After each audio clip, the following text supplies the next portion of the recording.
cutting quickly. Please, I expect you to have your fabric and be following me as I do all these things. As I'm cutting, you are cutting too. When you see what I do, you just do the same. You cut it like this. This is very, very important.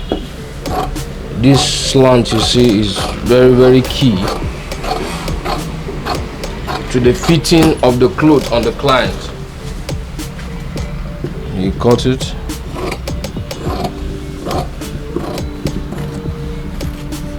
Like this.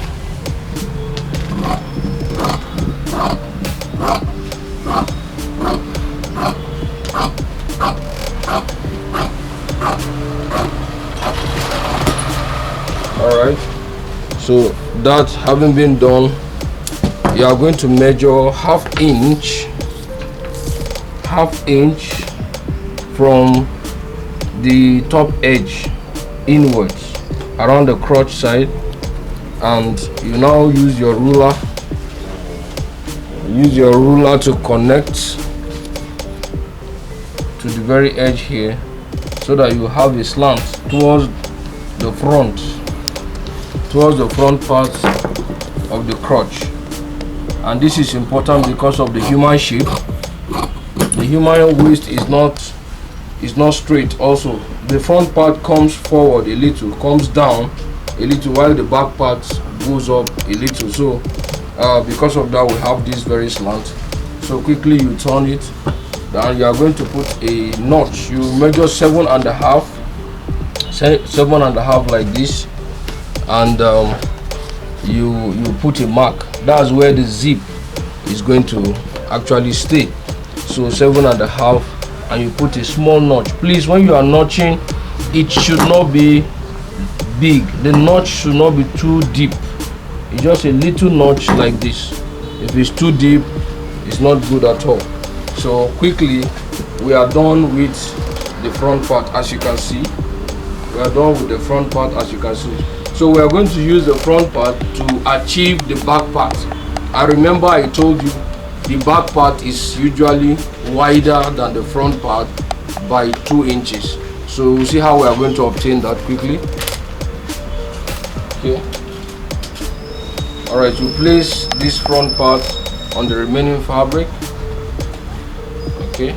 Alright, before we do that, we are going to cut out the flap.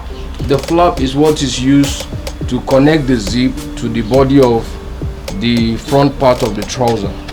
So how do we go about that? You are going to measure 2.5 inch on this remaining part. 2.5 inch. You measure like that, 2.5 inch. All right. So you use your ruler to connect.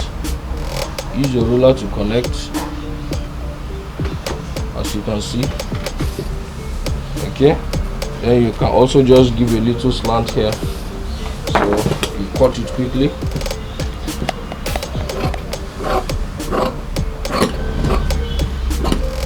This is the flap.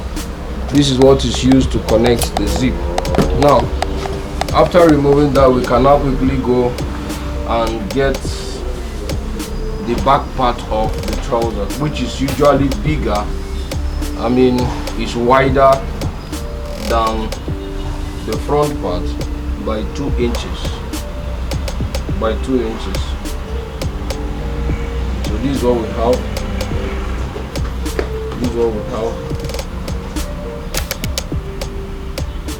Okay. So you use this front part to trace the back part. So quickly you trace like this.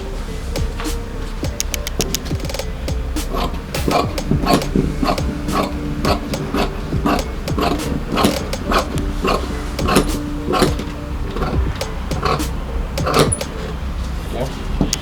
Trace like that. Put a mark to indicate the position of this. So quickly, after you have traced the front part, you shift it backwards to obtain your 2 inches difference between the two of them. So you shift it backwards to obtain the 2 inches difference between the two of them. Okay, so you're having 2 inch difference here from up 2 inches